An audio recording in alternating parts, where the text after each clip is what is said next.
Yesterday, the South African Human Rights Commission launched a national report on service delivery following the spate of protests, which were mostly cases or violent cases.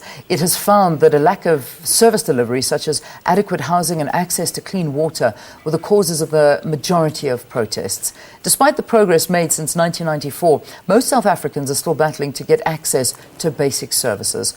The research for the national report was conducted by various institutions, and joining us in studio to talk a little bit more about the findings is Commissioner Mohamed Shafie Ameermia from the South African Human Rights Commission. It's a very good morning to you, and thanks so much for joining us here on the Programme Advocate. Thank you very much for having me, and good morning to you and your listeners. All right. Now, since 1994, approximately 12.5 million people have received access to water. I'm just reading some of the findings. It's estimated in the report that 3.7 million families received homes. How far are we getting with this? I mean, it seems like a small amount, 3.7 million. Yeah, I think we must put it in context. In 1994, there was this grand plan to build houses for poor people. And we've come a long way since then, because out of the 3.7 million people that were given that opportunity, 2.8 million houses were built, translating into 12.7 million people receiving houses, which is about 20% of the population who would not otherwise have qualified for houses. So that in itself was a good progress. And thereafter, what was going to happen is there was a 1% budget of the GDP that was set aside for this kind of progress. Unfortunately, what has happened over the period of time, a lack of coordination between the excellent policies and legislation that was there and the lack of accountability and interface between the three levels of government, national government, provincial government and local government, that caused a problem in the sense that things kind of fell apart. But I think what we need to also understand here is that there were a lot of other dynamics here as well. We had a robust housing plan in place, but then what had happened was government didn't kind of put us, there was a lack of accountability for those private contractors that were starting to build those houses. What the result is that the quality of the houses deteriorated and then shoddy workmanship started. As a result of that, a lot of wastage of expenditure was expended on these kind of programs, because what had happened was we had incomplete houses of poor quality, and this is what caused consternation in the communities. For the very same communities that we were supposed to be building quality homes, because they're poor.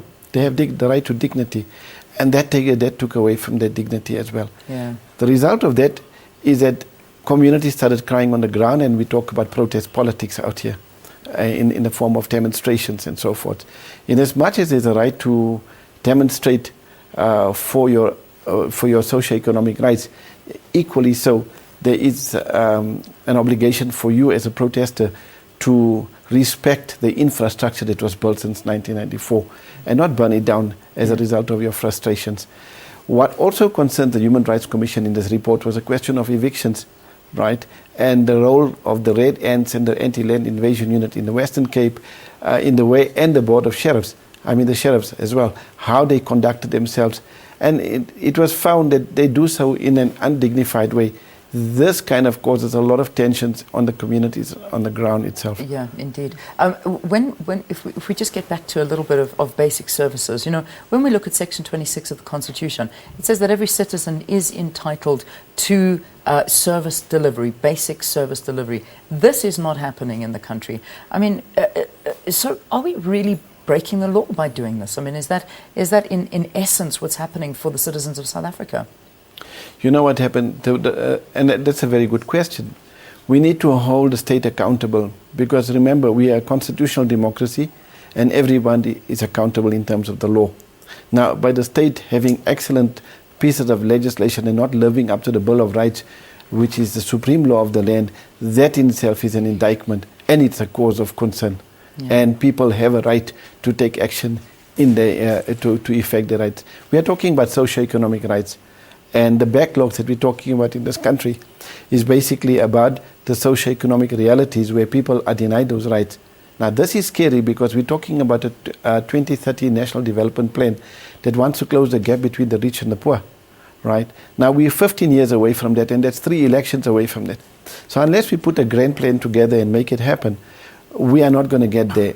Now that also will mean that South Africa is failing on its international obligations, because we have also signed the Covenant on International Convention on Socio-Economic Rights as well, and we have endorsed the Sustainable Development Goals by the United Nations as well.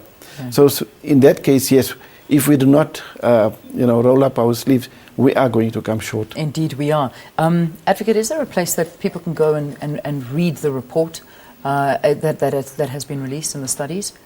Yes, you can go on. It's on the website as well, and if you can call in to the South African Human Rights Commission, they will make it available for you. Okay. The website is www.sahrc.gov.za. Okay, excellent. Thank you very much for joining us here on the program. Just talking about the national report on service delivery following these spate of protests that we've been seeing all over the country. And you do know that we have got the local government elections coming up next year, and that is just going to see these protests getting harder and more furious throughout the country. So it's something to watch out for. Advocate Mohamed Shafie Ameermia, thank you very much. Appointed full-time commissioner in the South African Human Rights Commission for a 7-year term. All right.